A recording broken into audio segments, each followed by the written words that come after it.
सास और बहू की कहानी। बहू कहाँ मर गई? अंदर से आवाज़ आया, जिंदा हूँ माँ जी। तो फिर मेरे चाय की वो अभी तक नहीं आई? कब से पूजा करके बैठी हूँ, ला रही हूँ माँ जी। बहू चाय के साथ भजिया भी ले आई। सास ने कहा, तेल खिलाकर मारेगी क्या? बहू ने कहा, ठीक है माँ जी, ले जाती हूँ। सास ने कहा, रहने दो, अब बना दिया है तो खा लेती हूँ। सास ने फिर भजिया उठाई और कहा, कितनी गंदी भजिया बनाई है तुमने। बहू, माँ जी मुझे कपड़े धोने हैं, मैं जाती हूँ। बहू दरवाजे के पास छिप कर खड़ी हो गई। सास भजिया पर टूट पड़ी और पूरा भजिया ख़त्म कर दी। बहू मुस्कुराई और काम पर लग गई। दोपहर के खाने का वक्त हुआ। सास ने फिर आवाज़ लगाई, कुछ खाने को मिलेगा? बहू ने आवाज़ नहीं दी। सास फिर चिल्लाई, भूखे मारोगी क्या? बहू आई और सामने खिचड़ी रख दी। सास गुस्से से कहा, ये क्या है? मुझे इसे नहीं खाना है, इसे ले जाओ। बहू ने कहा, आपको डॉक्टर ने दिन को खिचड़ी खाने को कहा है, खाना तो पड़ेगा ही। सास मुंह बनाते हुए कहा, हाँ तुम मेरी माँ बन जा। बहू फिर से मुस्कुराई और चली गई। आज इनके घर पूजा थी। बहू सुबह 4 बजे से उठ गई। पहले स्नान की, फिर फूल लाई, माला बनाई, रसोई की साफ करके पकवान और भोजन बनाया। सुबह के 10 बज गए। अब सास भी उठ चुकी थी। बहू अब पंडित जी के साथ भगवान का वस्त्र तैयार कर रही थी। आज ऑफिस की छुट्टी थी। उनके पति भी घर पे थे। पूजा शुरू हो गई। सास चिल्लाती, बहू ये नहीं है, वो नहीं है। बहू दौड़ती दौड़ती आती और सब करती। अब दोपहर के 3 बज गए थे। आरती की तैयारी चल रही थी। पंडित जी ने सबको आरती के लिए बुलाया और सबके हाथों में थाली दी। और जैसे ही बहू ने थाली पकड़ी, थाली हाथों से गिर पड़ी। शायद भोजन बनाते हुए बहू के हाथों में तेल लग गया था, जिसे वो पोंछना भूल गई थी। सारे लोग तरह तरह की बात करने लगे, कैसी बहू है, कुछ नहीं आता है, एक काम भी ठीक से नहीं कर सकती, न जाने कैसे बहू उठा लाए। एक आरती की थाली भी संभाल नहीं सकी। उसके पति भी गुस्सा हो गए, पर सास चुप रही, कुछ नहीं कहा, बस यही बोल के छोड़ दी, सीख रही है, सब सीख जाएगी धीरे धीरे। अब सबको खाना परोसा जाने लगा। बहू दौड़ दौड़ के खाना देती, फिर पानी लाती। करीब 70 से 80 लोग हो गए थे। इधर 2 नौकर और बहू अकेली। फिर भी वहाँ सारा काम बहुत ही अच्छी तरह से करती। अब उसकी सास और कुछ आस पड़ोस के लोग खाने पर बैठे। बहू ने खाना परोसना शुरू किया, सबको खाना दे दिया। जैसे ही पहले निवाला सास ने खाया, तुमने नमक ठीक नहीं डाला क्या? एक काम ठीक से नहीं करती, पता नहीं मेरे बाद ये घर कैसे संभालेगी। आस पड़ोस वाले को तो जानते हो ना, वो बस बहाना ढूंढते हैं नुस्खा निकालने के लिए। फिर वो सब शुरू हो गए, ऐसा खाना, ऐसी बहू, ये वो वगैरह वगैरह। दिन का खाना हो चुका था। अब बहू बर्तन साफ करने नौकरों के साथ लग गई थी। रात में जगराता का कार्यक्रम रखा गया था। बहू ने भी 1-2 गीत गाने के लिए स्टेज पर चढ़ी। सास ने जोर से चिल्लाई, मेरी नाक मत कटा देना, गाना नहीं आता तो मत गा, वापस आ जा।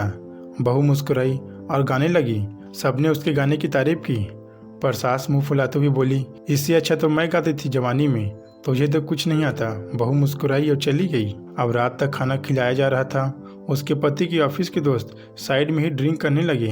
उसका पति चिल्लाता, थोड़ा बर्फ लाओ, तो सास चिल्लाती, यहाँ दाल नहीं है। फिर चिल्लाता, कोल्ड ड्रिंक नहीं है, पापड़ ले आओ। इधर उधर आखिर में उसके पति की शराबीर पड़ी उसके दोस्त पर और बोतल टूट गया।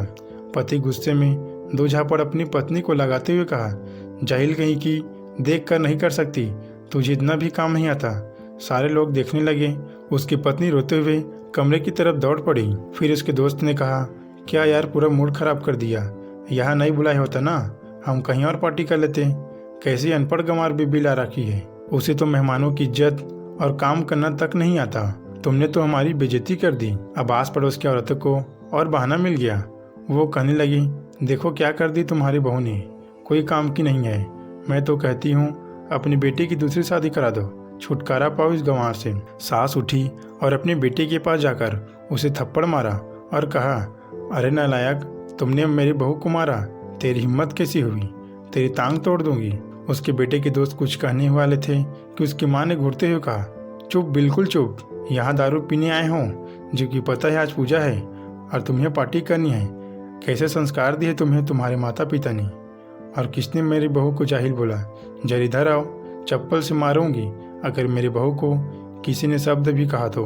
अरे पापी, तूने उस लड़की को बस इसलिए मारा है कि तेरी शराब की बोतल टूट गई। पापी वो बच्ची सुबह 4 बजे उठी है, घर का सारा काम कर रही है, न सुबह से नाश्ता किया है न दिन का खाया है, फिर भी हंसते हुए, सबकी बात सुनते हुए, ताने सुनते हुए घर के काम में लगी है। तेरे यार दोस्त को अच्छी नहीं लगी, जूते से मारूंगी तेरे दोस्तों को। जो कभी उन्होंने ऐसा कहा, उसके दोस्त चुपके से खिसक लिए। अब सास बहू के कमरे में गई और बहू का हाथ पकड़ के बाहर लाई। सबके सामने कहने लगी, किसने कहा था अपनी बहू को घर से निकाल दो?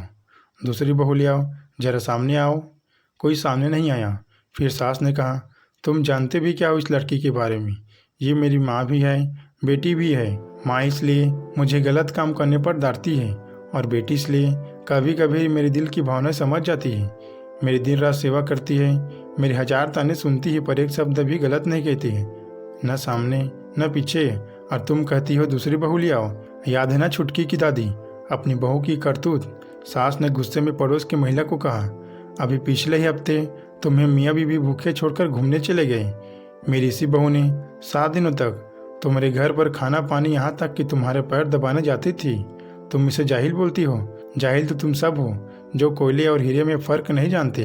अगर आइंदा मेरी बहू के बारे में किसी ने एक लफ्ज़ भी बोला तो मुझसे बुरा कोई नहीं होगा, क्योंकि ये मेरी बहू नहीं बेटी है। बहू सिसके लेते हुए फिर कमरे में चली गई। सास ने एक प्लेट उठाया और भोजन परोस कर बहू के कमरे में खुद ले गई।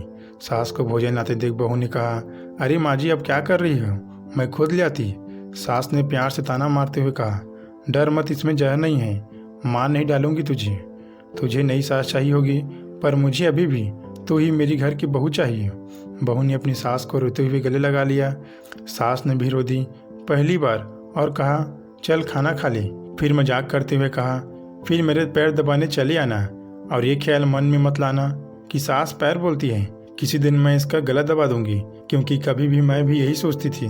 दोनों खूब हंसने लगे। दोस्तों, वीडियो अच्छा लगे तो वीडियो को लाइक करके चैनल को सब्सक्राइब कर दीजिए।